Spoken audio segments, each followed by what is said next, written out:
registration verification email from WazirX. Click on it to verify your registration. Log into your newly created WazirX account. The next step is to complete the KYC. Start by adding your bank account details. This is where you will also receive money when you decide to sell your Bitcoin. You need to add your bank account, UPI, and if you like, you can also add Paytm account details. The bank account should belong to the same person/organization operating this WazirX account.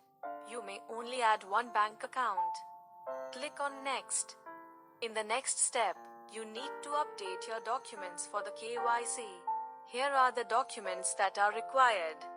Copy of PAN card, your photo, address proof, Aadhaar card showing address or driving license or passport page showing address, passport page/Aadhaar card showing photo. In my case, I used my passport plus my PAN card to verify my account. This KYC verification. Best known as the author of Rich Dad Poor Dad, the #1 personal finance book of all time. Right now, the world is gripped by the COVID-19 pandemic and global lockdown, with over 2 billion people confined to their homes in order to stop the deadly coronavirus from spreading. A worldwide recession is all but certain, with unemployment at all-time highs and stock markets down 25%. Robert, you have challenged the way tens of millions of people around the world think about money, and you have become a passionate and outspoken advocate for financial education. For years, you've been warning us about the next crash, and now your insight on how we can protect ourselves is more crucial than ever before. Robert, I'm so glad we could do this. Welcome back to London Real. Brian, thank you. Thank you again. I really appreciate what you do, so thank you.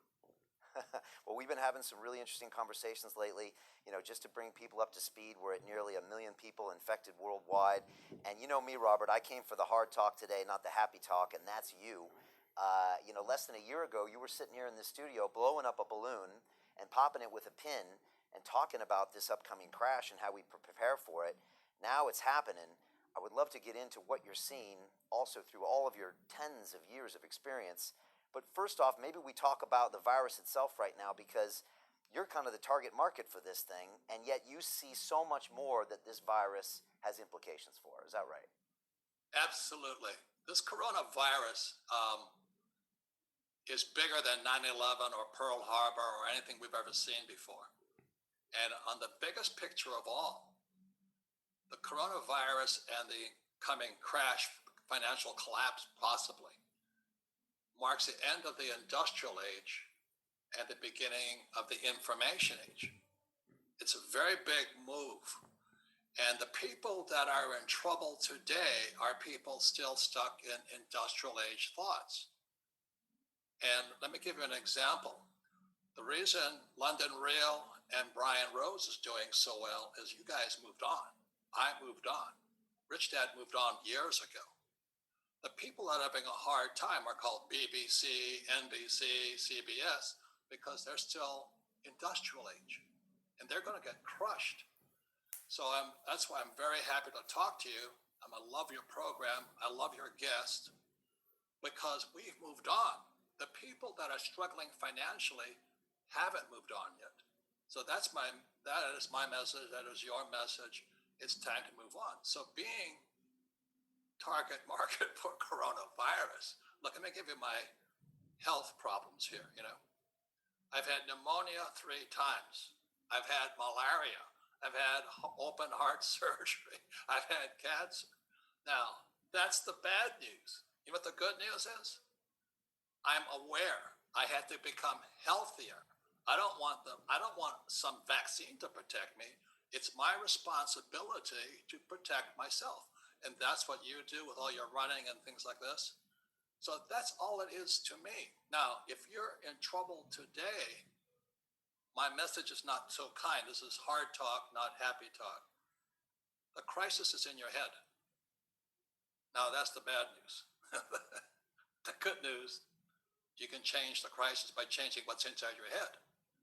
And so I hate to brag, but I'm doing extremely well financially today, because as I was warning everybody, this crisis was coming. But it would be irresponsible of me to warn people of the crisis and not personally make changes myself. So Right. the good news is the crisis is in your head. The bad news is in your head. Now, you say the crisis is in your head. I mean, Robert, is that because it's about fear and your relationship with fear, and also this old thinking versus new thinking? Because, like you said, I mean, my business has been digitized for years. As a matter of fact, in my academy, as you know, I teach students how to digitize their intellectual property to survive things like this. So, again, like, we have already made that transition that you really pointed out well into that information age. But what do you mean by the crisis is in their head? Because most people will react very strangely to that statement. They'll say, no, Robert, it's out there, and it's this little virus that's moving around and infecting and killing people. But that's not the way you see it. Well, the virus is real. The question is, how healthy are you? So I could be a victim right now saying, I have heart disease, diabetes, I'm overweight, I've had pneumonia 3 times, I've had malaria. And all that did was inspire me to be healthier. And so let me give you my definition of health. Health is mental health, emotional health, spiritual health, and then physical health. So I spend a lot of money and time on my mental health, my emotional health, my spiritual health, and my physical health. And the average person goes to their doctor once a year for an annual checkup. That's not health. That's called medicine. So this is my biggest complaint, is that who determines our medicine is the insurance companies, some of the biggest financial institutions in the world. So the average person, because they have no wealth, can't afford my health care. They can't afford my, the physician I see is $5,000 a visit. And if you have health insurance, they won't see you. So that's healthcare and wealth care. So if you're still thinking your physician is going to save you, that's old thinking. If you think that you spiritually can do what you don't like, that's old thinking. Job security and all that's old thinking. If you think you can just, if physical exercise for you is shopping, you're out of luck. And mental health is crucial. What thoughts do you have in your head? If you think this is a bad time, guess what? You're right, it's bad. But if you think this is possibly the best time for you, you can move forward. So this is a big wake-up call that we can use to our advantage. And some people could really use this as a vehicle to change, like you said, not just their wealth, their health, their mental habits, all of that, if they choose to engage in it that way. You said to me earlier that this could be one of a great moment for us as a society, as humanity, if we choose to use it in the right way. Let me say it again, Brian, because I don't think people hear it. You've already moved on. You and I have very similar backgrounds as far as the financial industry. But it doesn't mean we can't be in this business also. So you moved on. I was just with a friend of mine. He owns a company. He is a CEO of a company called NBC Universal, a little big company here. And he and I spent a week together talking. And he says, NBC is in serious trouble. But Brian Rose and Real Vision is the future. And if you can understand that, you're looking, so those of you at home right now who are sitting going, but I'm going to lose my job, my house, my pension, and all this, it's because you're trapped with old thoughts. And as most people know, is that, when I came up with Rich Dad Poor Dad with 20-something years ago, mainstream media crucified me. They said, Rich Dad Poor Dad, you don't know what you're talking about.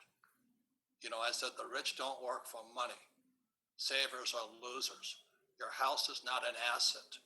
And I was crucified, just crucified. And the good news is, as several of your guests have said, the most important thing you can have now is not job security, but meaningful work. So you and I don't need the money, but our work is meaningful. And it's our meaningful work that gets us through the hard times. So the good news is my company is sold out. We cannot keep up with product. The bad news is the supply chain shut down, but that's a good problem. We have tons of cash. I have gold. I have silver. And I do have challenges in the real estate market, but that's going to make me stronger That's my only attitude I can have. Otherwise, I just cry and say, well, the government should take care of me. I need a bailout. I need a stimulus. And Brian, you and I know stimulus means welfare for the rich. Yeah, let's talk about that, because you put out some great tweets saying that the stimulus package was, like you said, socialism for the rich. When I saw the announcements being made in the UK as well, Robert, talking about these massive checks being written, guaranteeing people's salaries. Obviously, we saw the 2 trillion to 6 trillion package in America. The first thing I think is, who's paying for this? That's what I see right away. Whereas everyone else says, oh, I guess I'm okay and everything's going to be okay. Tell us what's really happening behind these packages. Well, may I go back in history a little bit of time to explain my, what do you call that, process? Please. So it was back in 81, I studied with this man, this book, Dr. R. Buckminster Fuller. He's probably the most famous genius very few people have heard of. He created the geodesic dome that was the U.S. pavilion at Expo 67, the World's Fair in the future. So Fuller was a futurist. So I studied with him for 3 times. And then when he passed away in 83, he published this book here, The Grunge of Giants. And again, you and I line up because Grunge of Giants is about what you and I know. You and I have seen inside the machine called Wall Street, the Fed, and all these guys. And once you look inside that, you go, oh my God. So Grunge of Giants, which came out in 83, was